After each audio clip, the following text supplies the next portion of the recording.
You're dumping money in bars and trucks, my friend. That's no, that's not good, Nathan. That's not good. What's going on with this? You know, I like the convenience, and I like to eat good. Yes, you know. Not when you have $500 on your account, Nathan. Come on, man. I'm sorry to say, it's the wrong mindset, Nathan. You know that. I Come do. on. At this point, I do now. Yeah. Money tree loan? Yeah. Money tree loan. No. I know. Just one thing after the next Oh, here, no. Romain. Welcome to Finance Action, the show where we take action. My name is Romain, and today I am with Nathan. Nathan, how are you doing today? Doing well, thank you. Awesome, mate. So let's look at your profile. Nathan, you are 31 years old. You are originally from Seattle, and you currently work as a server and bartender. Is that right? That's correct. Okay, sweet. So let's look a little bit on how you've rated your finance perception, so how you see your own personal finance. From chilling to Mayday, you've rated yourself as surviving. Nathan, tell me a little bit more about what's going on and just how do you feel about your own finance situation? After graduating high school, I decided to go directly into community college and start going into my passion of music. Took a lot of undergrad classes, but then decided to split. And because of, just hearing a lot about, you end up going to university, you're going to pay a ton of student loans and stuff. And so I kind of got scared by all that. And I was like, all right, well, maybe I'll just, think of something else I can do. But it didn't really turn out like that. I ended up partying a bunch in my early 20s. Really didn't have a career focus. Was just kind of all over the place with everything. And then working hospitality entertainment jobs, paying decent. Eventually I moved in with my dad and my brother, and my dad had a 1987 Jeep Comanche that he bought back in the day when he was a Jeep dealer, and it's a really cool truck, and I was like really stoked about getting it off of him and Nice. putting money into it to be able to drive around and do all that. Yeah. Use it for music, like touring, use it for like going to practice and stuff with all my gear. And he said that, hey, it's going to be probably right around $8,000 To repair it. to repair it. Right. And bless his heart, I know he had all the best intentions for it to work out to be $8,000, but didn't end up being the case. I ended up spending up to $25,000 on it. And yeah, it was. Is it running at least? It's not running. Oh, It's there's now that the transmission needs to be repaired again or completely replaced, which I already had originally repaired and it was working for a while. But yeah, it's just the nature of the beast with older vehicles. Yeah. So this has put you into a financial pit a little bit, huh? Absolutely. Yeah. I mean, it's like, Are you still investing in it today? No. The only thing I do is pay insurance to have it parked, just to protect it to be parked, which isn't much, $12 a month. But nonetheless, it's like $12 a month that really isn't going towards anything. How long ago was this? This has been over the course of about 6-7 years. Okay. Yeah. You'll be surprised. A couple years ago, I went into this venture. I had a Suzuki Samurai, and the guy quoted me, it's a 1987, like a small Jeep. The guy quoted me $10,000 for the repair, and I ended up at $22,000, dude. And then a freaking oil leak. What do you think? Okay, so classic cars, please. If you have classic cars, I'm a car guy myself. You seem to be one as well. Just it's nice. It's a nice venture. If number one, you know really well how to potentially do it yourself, but two, if you have the funds to back this up, and it doesn't seem to be really your case, Nathan. Nope. Okay. Thank you very much, Nathan, for providing us more color on your story. Let's move to our first section, income and assets. How much does working as a bartender provide you per year? Yeah, I'd say right around $62,000. Okay, $62,000. That is pre-tax, right? Correct. Okay, so looking monthly net, you would say 3,600 seems fair? Yeah. Okay, cool. I mean, looking at this against the median for people at your age in the United States, so people between 25 and 34 years old, 50% of the population in that age bracket makes less than $51,000. So you're in the upper 50%. Okay. However, my friend, you live in Seattle, so cost of living here is not the same as Central America. Or look, not too bad, 3,600. Okay, so let's look at how much assets you have. In other words, how much liquidity today you have. If you had to sell everything, what do you have? Well, thank you for providing us with your statements here. I see on your checking account you have a balance of $125. Okay. Do you have any other accounts? No more checking accounts. I do have a credit builder account with Chime that I do have a little over 200 in right now. Okay, but I want to continue. Do you have any, investment accounts? I do. I have an investment account with Acorn. I have $177 to date that have been invested, and it will continue to pull out $100 a month. It's not much, but do you have anything else? No, not another investment account, but I do have a 2011 Toyota Corolla. Okay, so a car equity. Do you still own money on this? I do not owe any money on it. Oh, okay. 2011 Corolla, nice. How many miles do you have? 92,000. Oh, damn, you haven't been driving that much on this. No, yeah. You bought it new? No. Actually, my mom handed it down to me.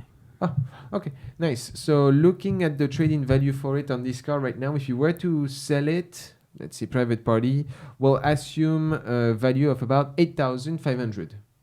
Okay. Any retirement accounts? No retirement accounts. Okay, so at 31 years old, Nathan, here you have $510 of cash. That's it. That is it. But you also have, that $8,500 car. Okay, so that brings your total assets to... Would the Comanche, the truck, be considered... Okay, what's the value on it? If I was to sell that Comanche today, now, I could probably get $5,000. Okay, so you invested 25. Yeah. What's going on here? Like you got 5 for 25. Is it because it's not running? Correct. Yeah. Let's see. Okay, so I will pick that. But do you expect any other money other than that in the short term? I do. Yeah. Oh, okay. What do you expect? So I'm expecting a $25,000 settlement from a car accident that was in back in 2019 for pain and suffering costs. Okay, $25,000. Was it your fault? It was not. Okay, but how did you go through the process? Did you actually take a lawyer? I did, and they're really great because they don't take any money up front until the case is won. Yeah, well, that's kind of, frankly, if you get into a car accident, number one, please take a lawyer if it's something that, there are medical complications. And it's generally mostly the case for the most part that lawyers do take a percent of the outcome, okay, right. Like the commission. And it's generally about 30%. Correct. Okay, that's kind of what you like to think about, and it's always kind of negotiable. Yeah. Okay. Totally. So, this is kind of a trick for you guys. Everything is, for the most part, always negotiable. But in your case here, so you're gonna have $25,000 coming in. Let's assume that they are taking 30% of it. Oh, actually, Roman, I'm getting the full $25,000. Oh, okay. Like they're not taking a commission on this one? No, yeah, because there's two portions of the claim. Okay. Yeah. Okay, well, so in this case, then that's fine. I will be assuming that full 25 that's coming in how long? 3 months. 3 months. Okay, cool. All right, let's move on to back to some of our assets. So here, total assets, about $14,000, most of which is actually passation from your parents. So you've been living the good life, my friend. But here, honestly, I'm a little worried. At 31 years old, we have absolutely nothing on savings, on retirements. If something happens, I'm touching wood, you would be in a tough spot, huh? Yeah. Okay. All right, let's move on then to our next section here, which looks together, Nathan, at your expenses and your debt. Okay, let's look at your expenses. Nathan, you live in Seattle, an expensive town to live in. How much is your rent? $876, including utilities and all that. Oh, okay, that's not bad at all. $876, that brings your housing expense against your income at 24%. So we like it to be less than 28. Yes, sir. Good job. I will take that. I'm not too concerned about this. Let's move on to some of our other expenses. How much do you pay for phone per month? Phone, $120 a month. 120 for phone? Yeah. 120? You know, I'm trying to get into the email copywriting world. I want to like play live and like really like expedite like my music career with content creation and stuff like that. So I feel the need to have a phone that's like that has really good internet, that's fast, a lot of functionality, good camera. Okay. So you're financing your phone? Well, I mean, the phone is all paid for, but that's the monthly bill. The monthly bill? So you're not even paying for the phone on this? No, but there are so many different providers. Like myself, I have unlimited everything, and I pay $75. No kidding. Yeah. Damn. So please, always benchmark with phone providers. Here, you would be saving, there you go, $45 a month. That's 2 hours of work for you. I mean, a little bit less than 2 hours, but for the exact same services. Just a fun fact, guys. You can always negotiate with internet, phone, TV providers at all time. I negotiate with them every 6 months. Not kidding. Yeah, wow. I negotiate with them every 6 months. I give them a call and I'm like, what discounts do you guys have available right now? Generally, they always have something going on. And that's why for the past 8 years, I've never paid for a phone. Because I bounce around and I've saved, thousands of dollars just from making a damn phone call every 6 months. Please take care of that. Look around and you will find something better. I guarantee you. Okay. I appreciate the tip there. Okay. No problem, mate. Moving on here. Cars. You're not paying any money on that Corolla? No. I mean, you're pretty much paying what? Like gas and insurance for it? Correct. How much would you say you pay on insurance for this? Insurance, I'm paying about $107. Wow, it's not bad actually. $107 when you were into a big car accident, I guess not bad. Generally, sometimes depending on the insurance that you choose, some of them are gonna look at your history. Even if you had a car accident where it's not your fault, they will still penalize you. But here at 107, they are not penalizing you. So you've been a good driver. I like that price. Assuming an average for gas, your transportation cost comes in at 6% to your income. Yes, sir. We like it to be less than 15. Jackpot. Do not touch this car. Run it to the ground. And I like what I'm seeing here for the Corolla. So well done on that front. Okay. Moving on after transportation, let's look at your student debt.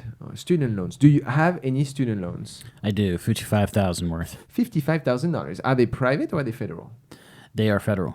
Okay, federal. So you've been, chilling on 0% interest for the past 3 years or so. Have you made any payments? I have not. I would have probably not neither. However, I'm sure you know, the 0% period is over, my friend. Huh? Starting September 1st, interest is going to start accruing. First payment, October 2023. So, with an interest rate of what? How much is your interest rate on this? 6%. 6%.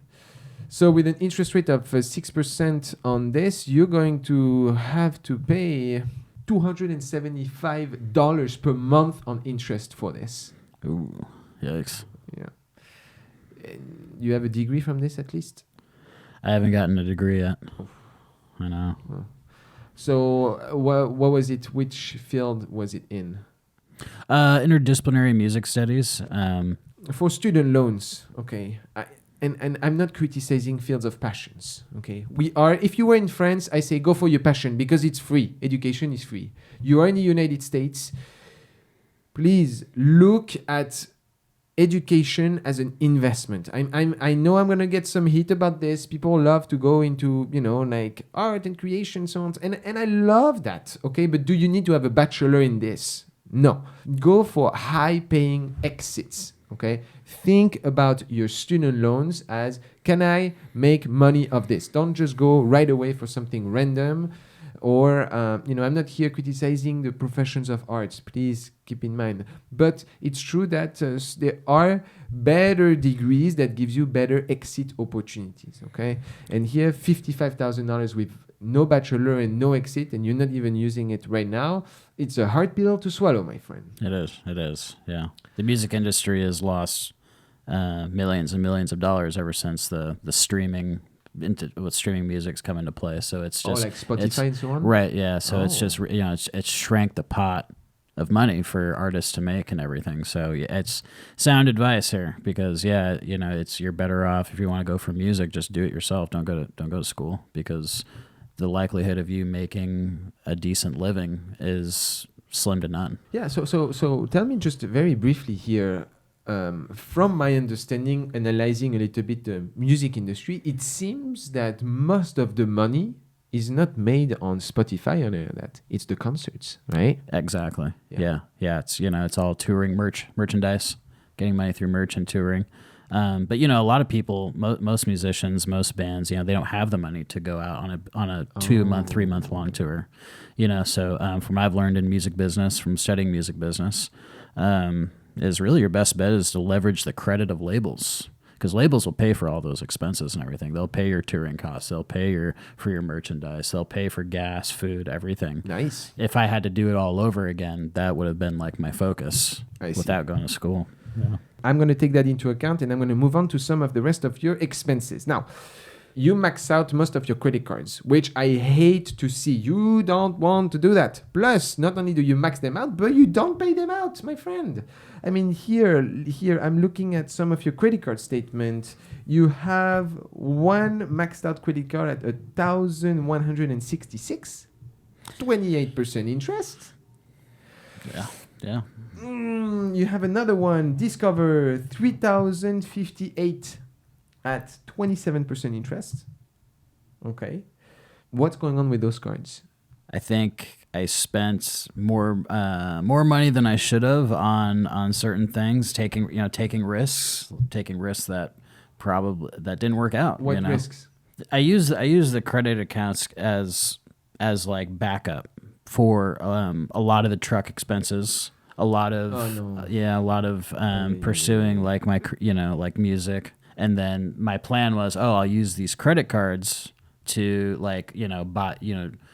be my backup in terms of buying food or going out on occasion. But going out on occasion turned into going out a lot. Yep. And, it's just, yeah. I'm sorry to say, it's the wrong mindset, Nathan. You know that. I do. At this point, I do now, yeah. Yeah, so very quickly here. If you don't have money, you don't spend on credit card. Credit card is one of the worst financial decision. Credit card debt is one of the worst financial decision anyone can make. Okay? It's very rare to have anything worse than that. But in your case here, not only were you using credit card for things that you probably should not. It's not like you're using credit card to build something that's going to give you back an income, like you're building into your business and so on. I mean, you're dumping money in bars and trucks, my friend. That's not good, Nathan. That's not good. And you're paying here a fortune on interest on this. Okay, so on those max out credit card, there's something that I want to bring in that's important. One of the key elements in building a strong credit score is credit card utilization. And what that means is you have a credit card limit, and the goal is to stay less than 30%. Okay, so if you have a limit of $1,000, at the end of the month, when the statement comes, you want the balance on your credit card to be less than 300, because that's a kind of a utilization ratio. Here, because you're maxed out, you are at 100%, and that has a tremendous impact on your credit score. What is your credit score? 660. Okay, 660. It's not too bad. It's not great neither, but you're not in a bad in terms of total amount of debt. You're not too bad. It's just very, very bad debt and very costly. Okay. So we'll look at this together, how we can get you out of this situation the best way. Okay? Okay. Do you have any other debt, though, that I'm not seeing here? Any more debt? I do have the Money Tree loan account right now. Money Tree loan? Yeah, Money Tree loan. No. I know. Just one thing after the next Oh, here, no. Romain.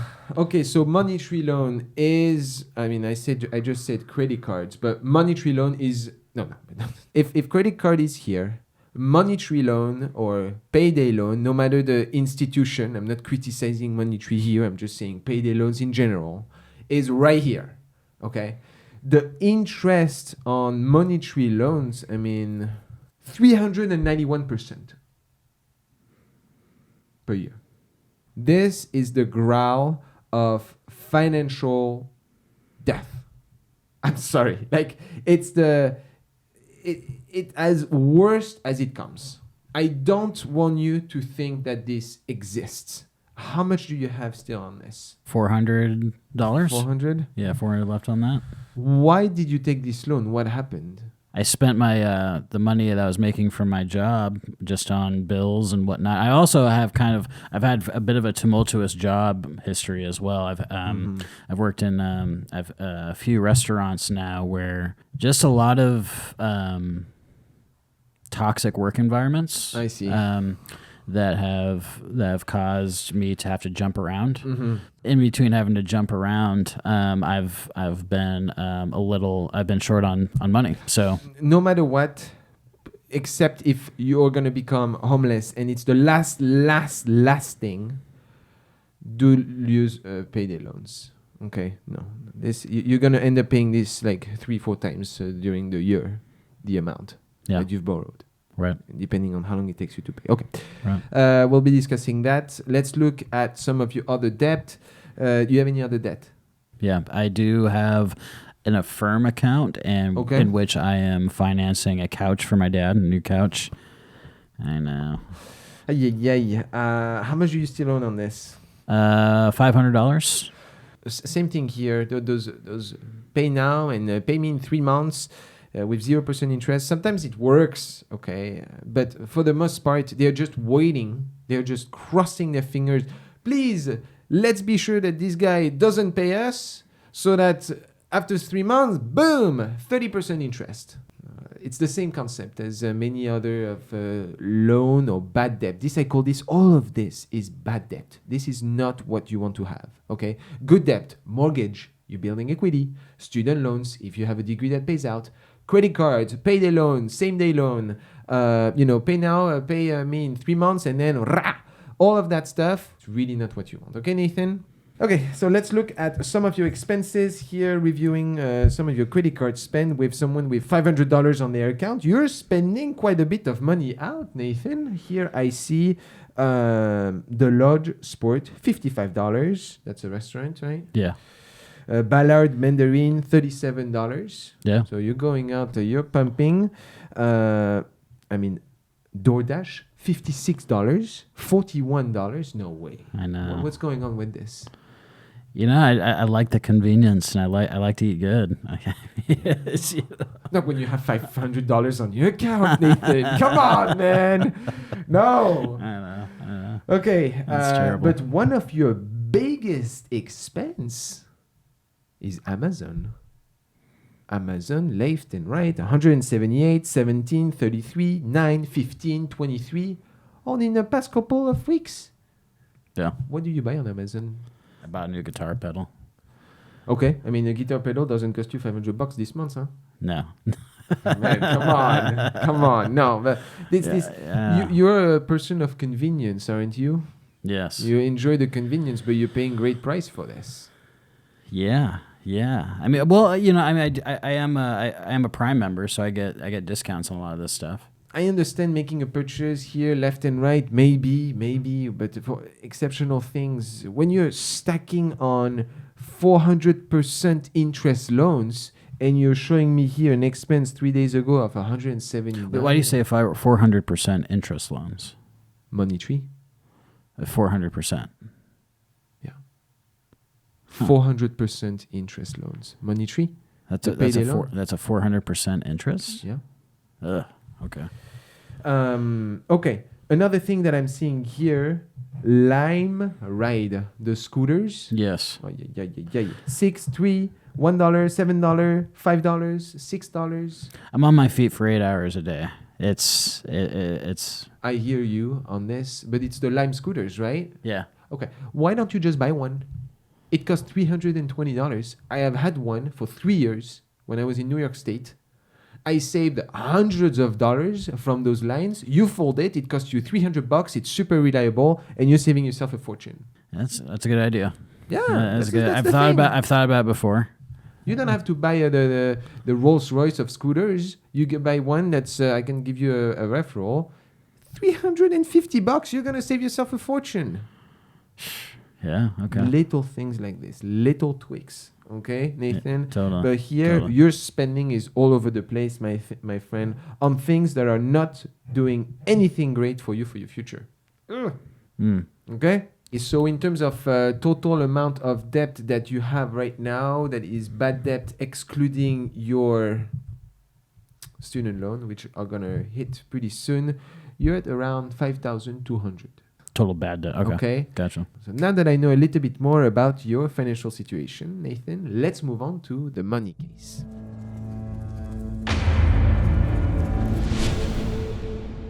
All right, as always, ladies and gentlemen, we are back for the money case, the biggest element on this show. Okay, so Nathan, here we have something special for you.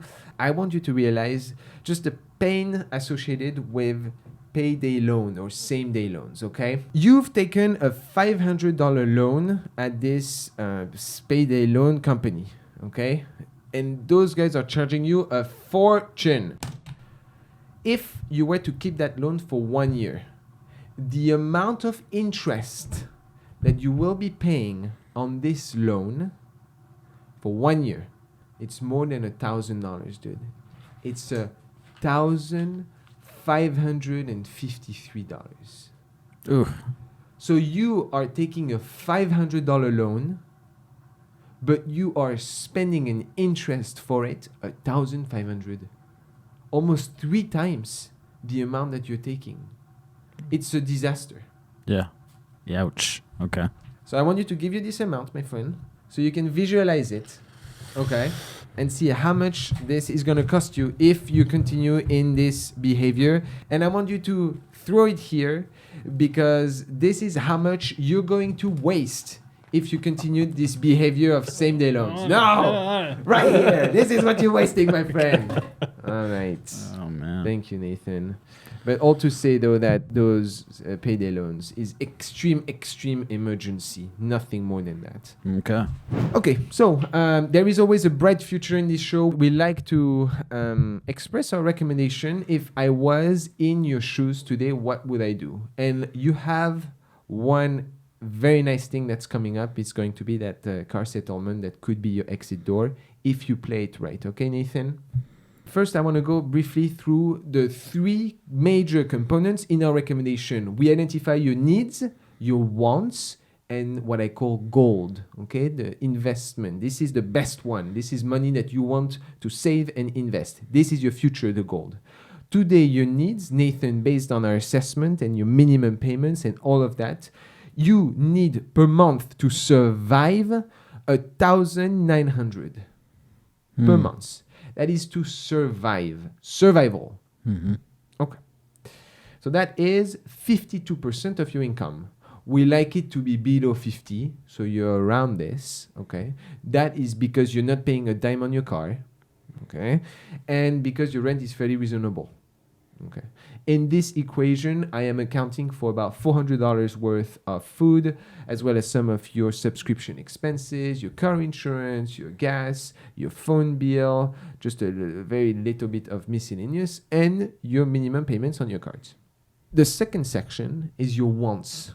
This is how much money I am allowing you to spend per month on other things, on things that you want, like your hobbies. I'm going to be frank with you, my friend. At 31 years old, today, you are really far behind where you should be. Mm-hmm. Okay? I can't say it other way. If you're continuing this route, my friend, you're going to have $55,000 worth of student loans that are going to come on you. You're not going to understand what's going on.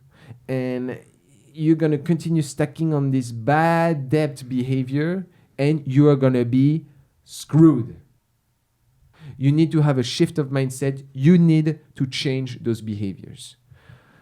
What does that mean? Is for your wants, right now, you only have $500 on your accounts, man. I'm sorry, I can't give you more than that. You really need to flip your story around. I'm giving you $100 per month. That's it. That is it. What does that mean? That means that per month, Nathan, this is your goal number. This is what you need. If you leave this show today, this is what you need to know. I want you to save, no matter what, $1,500 per month. I know it's tough, but I can tell you, looking at all your statement and your expenses, you can do it. Do you think that you can make this happen? Yeah, I believe so. But this requires efforts, my friends, huh? Absolutely. Okay.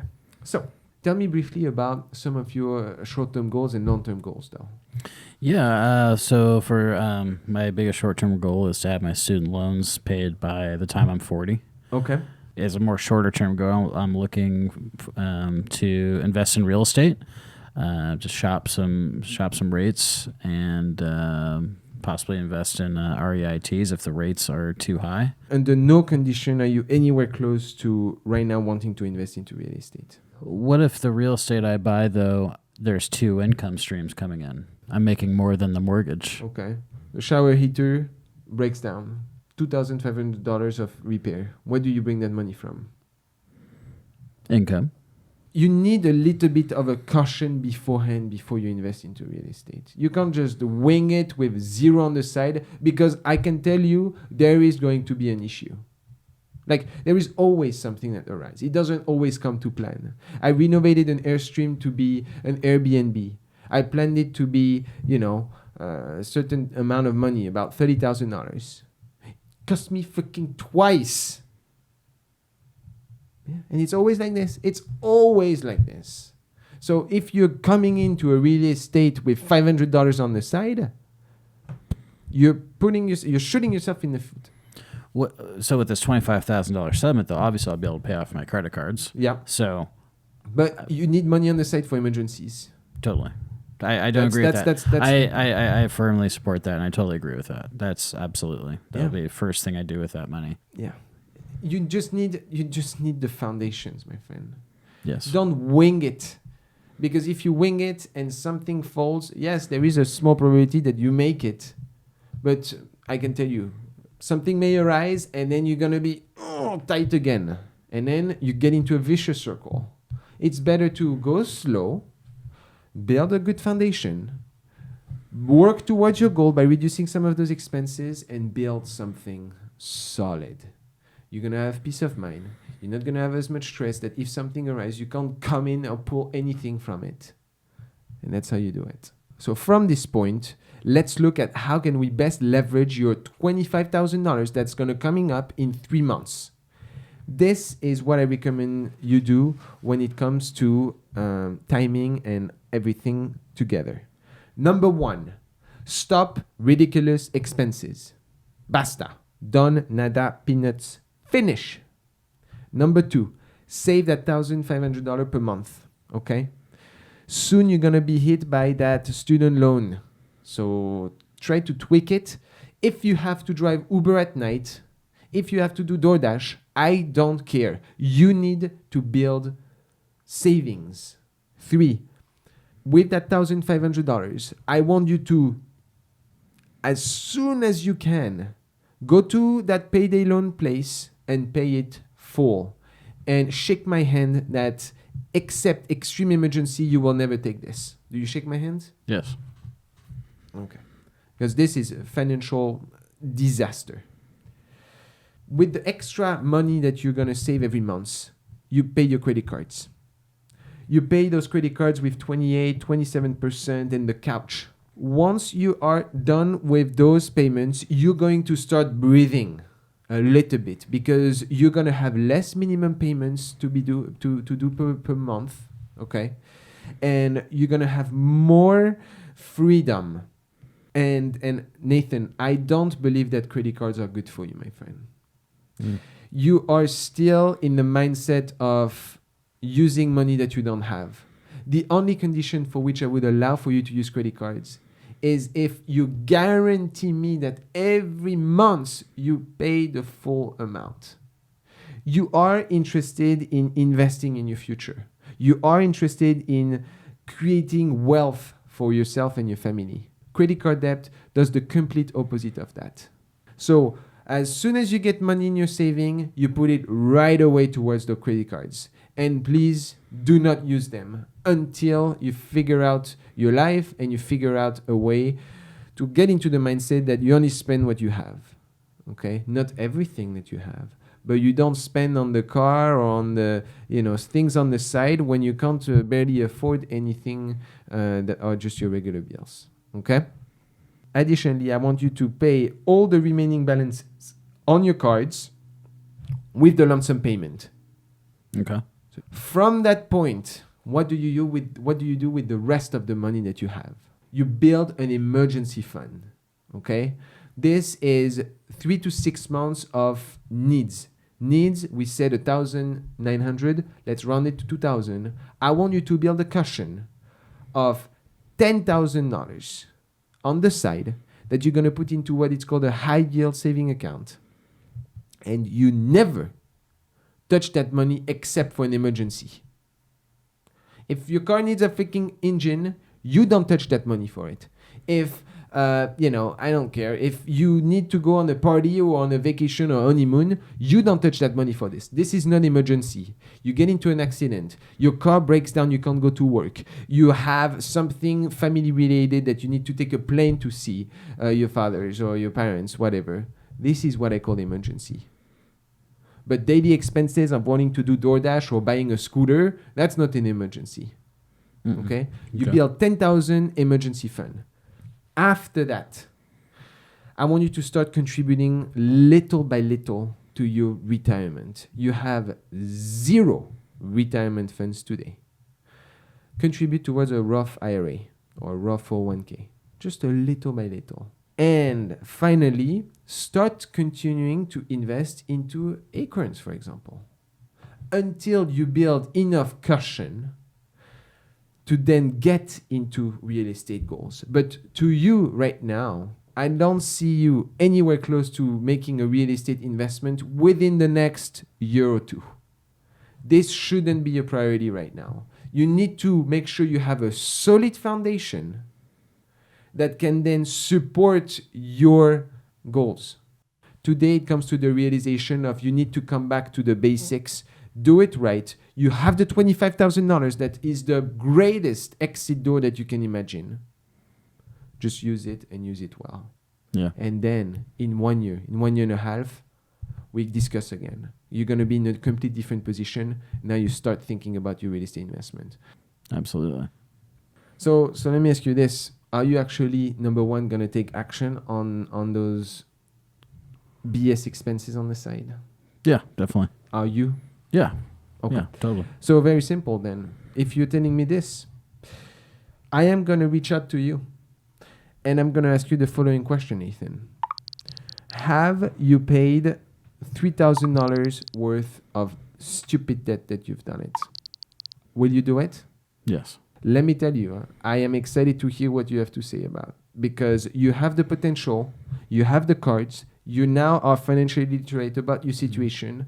The only excuse that you can make is you not going the route that you're choosing for your future. Okay? Okay. Any final words, my friend? That about sums it up. Yeah. Thank you for all the very professional and worthy and valuable advice. Yeah? Okay, sweet. I'm excited for you, mate. You have it. And we hope at home as well that you've grabbed the small pieces left and right to help you build a stronger financial situation at its base so that you can then pursue future investment endeavors. Thank you very much as well for following us through all of those journeys. We invite you to like and subscribe for next upcoming stories. Until then, we'll see you guys next time. À bientôt.